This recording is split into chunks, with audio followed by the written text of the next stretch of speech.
Exemple numéro 6. Donc, on commence les exemples sur les cylindres. Alors, l'aire latérale d'un cylindre mesure 125 cm². Si le rayon du cylindre mesure 5 cm, quelle est sa hauteur? Alors, premièrement, dans ce problème-là, on se rend compte que on a notre aire latérale qui est de 125 et le rayon qui mesure, donc le rayon mesure 5 cm. Alors, on va écrire les informations directement sur le petit cylindre. Donc, notre rayon, c'est 5. Et l'aire latérale, 125 cm². On vérifie si on a les informations par rapport à l'aire de la base. Eh bien, dans ce cas-là, non. Donc, on n'a pas d'information. Aire totale, on n'a pas d'information non plus. Par contre, on va aller vérifier qu'est-ce qu'on nous demande. Donc, est-ce qu'on a besoin de l'aire de la base et de l'aire totale? Pas nécessairement. Ça dépend de la question qui nous est posée. Donc, dans ce cas-là, la question qui nous est posée, c'est quelle est sa hauteur? Alors, la hauteur de notre cylindre, c'est ça qu'on cherche. Et la hauteur, on sait que il y a la hauteur dans la formule de l'aire latérale du cylindre. Alors, ces deux informations-là vont aller ensemble. Ce que ça veut dire, c'est que dans ce problème-là, l'aire de la base et l'aire totale, je n'en aurai pas besoin. Je les ai inscrits, prenez l'habitude de les inscrire aussi, parce que dans ce cas-là, on ne connaît pas l'information. Moi, j'ai déduit que j'en aurais pas besoin. Mais si jamais je me suis trompé, si jamais j'en ai besoin, ben ça fait comme faire l'inventaire des informations que je connais ou que je peux connaître. Donc, si jamais j'en avais besoin plus tard, ben je serais pas obligé de faire un X dessus. Là, c'est parce que je sais que dans le problème, il y a seulement que la hauteur à trouver. Mais dans un problème que vous connaissez pas, laissez-les vacants. Donc, inscrivez-les aussi aire de la base puis aire totale. Puis si vous êtes capable de répondre à la question avant de vous rendre à l'aire de base puis à l'aire totale, à ce moment-là, ben inscrivez tout de suite la réponse. Mais là, en ce qui nous concerne, sans s'y rendre, on va être capable de trouver notre réponse. Alors, étant donné qu'on sait que l'aire latérale et la hauteur ils ont un lien ensemble, on va écrire notre formule d'aire latérale. Donc, l'aire latérale, c'est égal au périmètre de la base fois la hauteur. Et là, ben, ce qu'on cherche ici, on va chercher directement la hauteur. Alors, périmètre de la base, je ne le connais pas non plus, mais ça, je suis capable de le trouver facilement. Je connais le rayon et je sais que le périmètre de la base pour un cylindre, c'est 2 pi r. Donc, ça, c'est sa circonférence. Donc, ça va être le périmètre de la base fois la hauteur. Donc, 2 fois pi fois notre rayon qui est 5 fois la hauteur que je cherche. Et ça, ben, l'aire latérale, je le connais, je sais que c'est 125. Alors, à droite, je vais multiplier ce que je suis capable de multiplier. Donc, 2 fois pi fois 5, ça va nous donner 31,42 fois la hauteur. Donc, ça, c'est toujours égal à 125. Et là, ben, je vais diviser par 31,42 de chaque côté.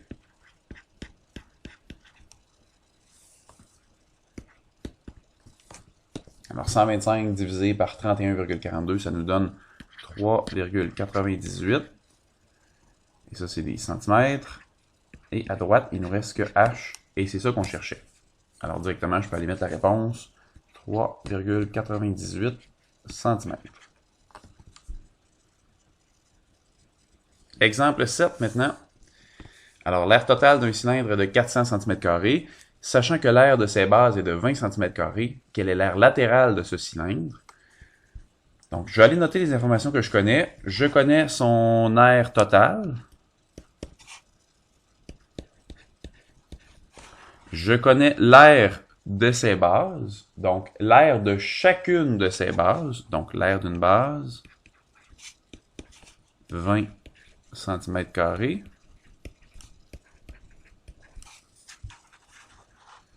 Son aire latérale, je ne connais pas. Là, je vais vérifier qu'est-ce que je cherche. Mais c'est justement ça que je cherche. Ce que je cherche, c'est quelle est l'aire latérale de ce cylindre. Alors, simplement, ben, étant donné que j'ai l'aire totale et l'aire d'une base, ben, facilement, je vais être capable de trouver l'aire latérale dans ce cylindre-là. Donc, je vais me servir de ma formule d'aire totale. Donc, l'air total d'un cylindre, c'est égal à l'air latéral plus 2 fois l'air de la base.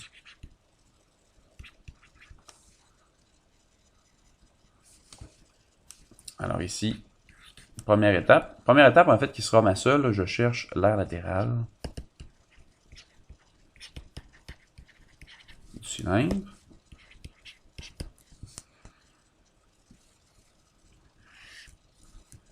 Donc, mon air total, je sais que c'est 400. C'est égal à l'air latéral, c'est ce que je cherche. Plus 2 fois l'air de la base. Donc, 2 fois 20, parce qu'on savait que l'air de la base, c'était 20 dans ce problème-là. Alors, je fais les calculs que je suis capable pour l'instant. Donc, 2 fois 20, je suis capable de faire le calcul. Ça me donne 40. Donc, l'air latéral plus 40, ça, c'est égal à 400. Alors, rendu là, ben, j'isole mon air latéral. Donc, je vais faire moins 40 de chaque côté. Donc, à gauche, ça me donne 360, qui est égal à l'air latéral. Alors, c'est déjà trouvé. Et ça, c'est des centimètres carrés parce que c'est l'air de c'est l'air latéral de mon cylindre. Donc, 360 centimètres carrés. Exemple 8. Sachant que l'air latéral d'un cylindre est de 135,65 cm² et que sa hauteur mesure 3 cm, quelle est la mesure de son rayon?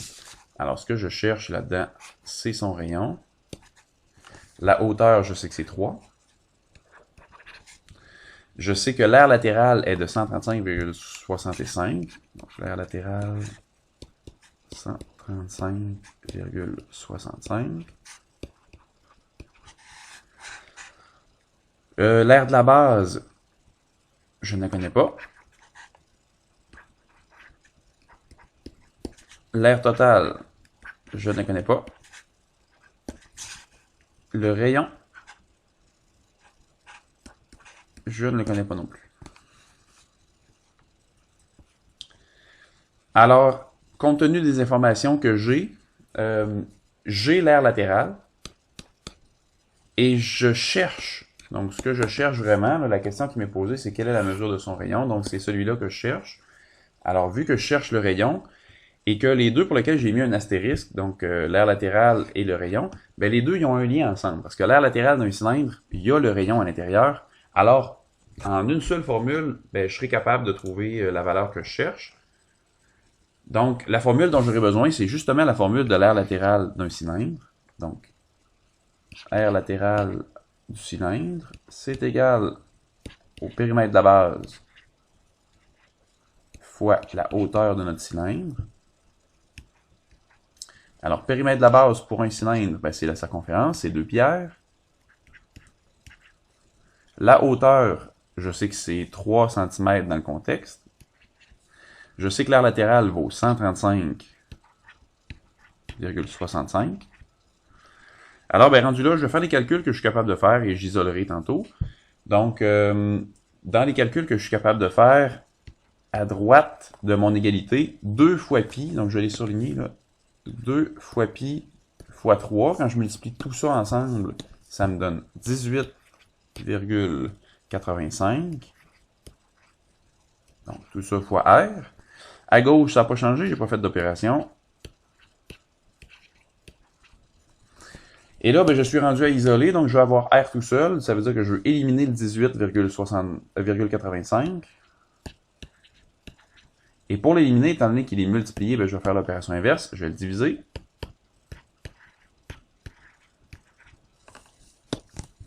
Alors, à droite, il me reste le rayon. Et à gauche, 135 divisé par 18, là, ça va donner 7,20 cm. Alors ça, c'est ma réponse. Le rayon, 7,20 cm.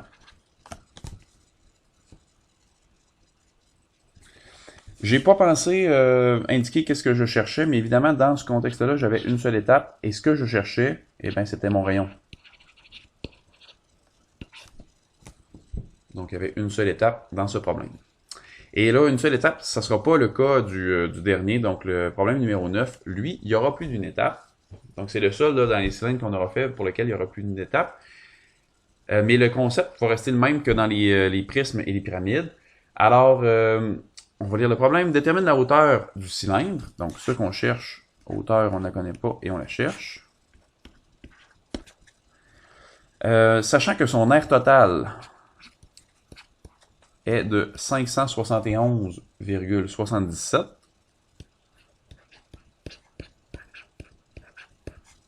C'est des centimètres carrés. Donc ça, c'est notre aire totale. Son rayon mesure 7.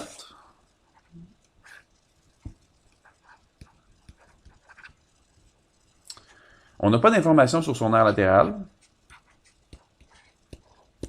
On n'a pas d'informations sur l'aire de la base. On cherche la hauteur. Donc, il y a quand même plusieurs points d'interrogation là-dedans. Ce que je cherche ultimement, c'est la hauteur de notre cylindre. Par contre, avec l'information que j'ai présentement, donc l'aire totale, il n'y a pas de lien direct. Donc, entre les deux, là, tantôt on avait un lien direct entre les informations que j'avais, ben c'est pas le cas ici. Il n'y a pas de lien direct entre les deux. Donc, vu qu'il n'y a pas de lien direct entre les deux, ce que je devrais faire, je devrais trouver d'autres informations avant d'être capable de trouver la hauteur. Alors, les autres informations que je vais être capable de trouver, je vais regarder là, selon ce que j'ai comme données dans le problème. Alors, pour l'instant, est-ce que je serais capable de trouver l'aire latérale, par exemple? Ben, malheureusement, je ne peux pas trouver l'aire latérale du cylindre, parce que pour trouver l'aire latérale, ça me prendrait la hauteur. Donc, l'aire latérale, je ne peux pas le trouver tout de suite. L'aire de la base. Pour trouver l'aire de la base, ça me prend le rayon. Alors ça, j'ai le rayon. Donc, étape numéro 1, on va trouver l'aire de la base. Donc, c'est un disque. Alors, l'aire d'un disque, je vais le noter R de la base, là. C'est l'aire d'un disque. Donc, l'aire d'un disque, c'est pi fois R carré. Donc, pi fois notre rayon qui vaut 7 au carré. 7 au carré, ça fait 49. 49 fois pi, ça nous donne un grand total de 153,94. Et ça, c'est des centimètres carrés. Alors, cette information-là, maintenant, je sais que mon aire de base, je la connais. Je vais le remplacer par, je vais changer de couleur même pour qu'on le voit bien, 153,94. Alors, j'ai tout. Oups, mon erreur, j'ai écrit ça à l'aire latérale. Là.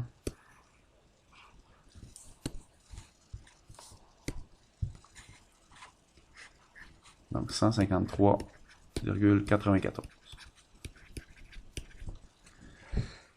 Étape suivante, donc du moment que j'ai l'aire de ma base, est-ce que je suis capable de trouver l'aire latérale? Ben oui, je vais être capable de trouver l'aire latérale parce que ce sera tout simplement une soustraction avec l'aire totale. Donc, étape 2, trouver l'aire latérale.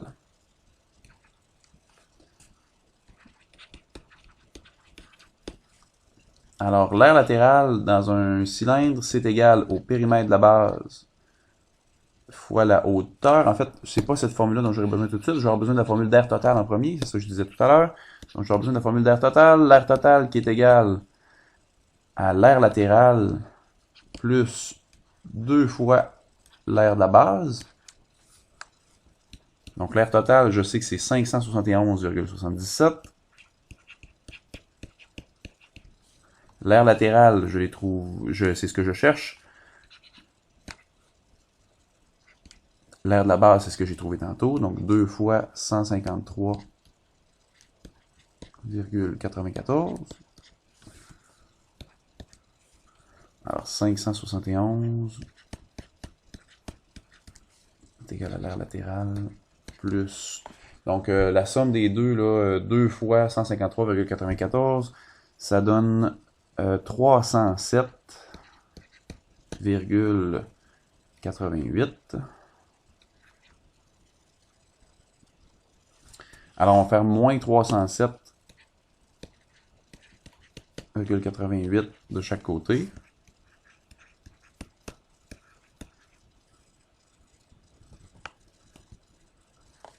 Et ça nous donne 263 0,89 qui est égal à mon aire latérale.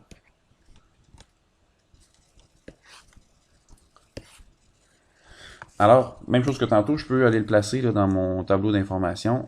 Donc, 263,89. Donc, j'ai trouvé cette information-là, et ça, c'est en centimètres carrés aussi. Et du moment que j'ai mon aire latérale, donc depuis tantôt que je cherchais mon aire latérale, et avec mon aire latérale, ben là, je serai capable de trouver ma hauteur. Alors, étape 3, hauteur. Alors, pour trouver ma hauteur, ce que je vais faire, je vais me servir de la formule d'aire latérale. Donc, l'aire latérale est égale au périmètre de la base fois la hauteur. Périmètre de la base, dans le contexte, c'est 2 fois pi fois mon rayon qui est 7. Fois ma hauteur, c'est ce que je cherche. Et à gauche, l'aire latérale, ben, c'est ce qu'on vient de trouver, le 263,89.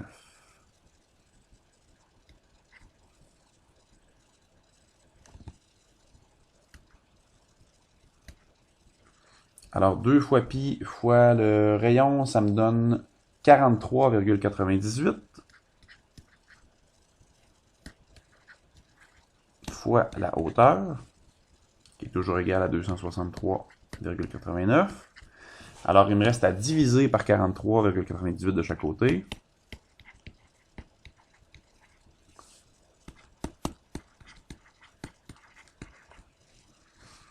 Et ça me donne une réponse finale qui est de 6 cm, qui est égale à ma hauteur. Alors, la hauteur, 6 cm.